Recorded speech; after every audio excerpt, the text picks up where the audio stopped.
अरे अब तो मेरा तिरंगा झंडा भी मुझसे पूछने लगा है। अरे अब तो मेरा तिरंगा झंडा भी मुझसे पूछने लगा है।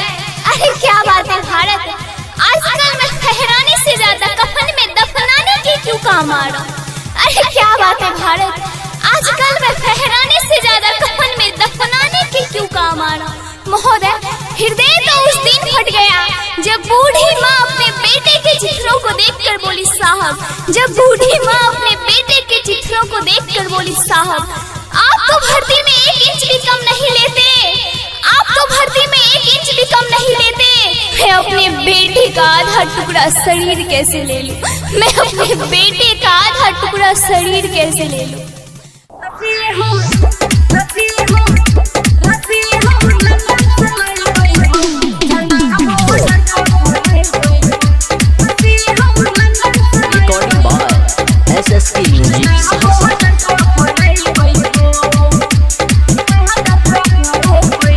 साल भर पर आबै छै झंडा सब फहराबै छै, भारत माँ के राखै छै शान।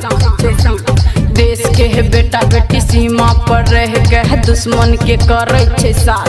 अरे कुछ अपने स्टाइल में सुनाओ। साल भर पर आबै छै झंडा सब फहराबै छै, भारत माँ के राखै छै शान। देश के बेटा बेटी सीमा पर रह के दुश्मन के करै छै साथ।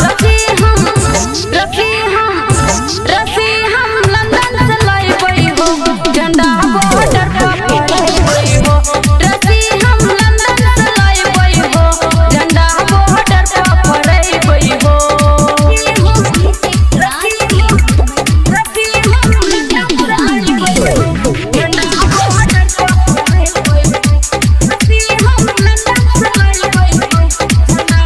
सीमा पर रहबै हो, दुश्मन से नहीं डरबै हो।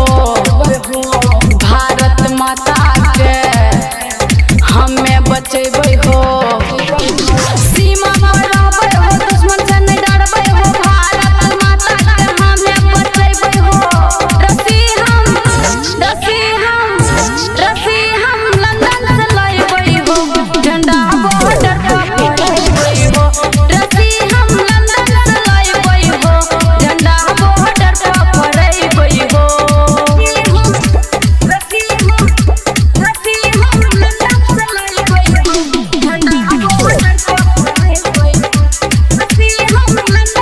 Recording by SSK Music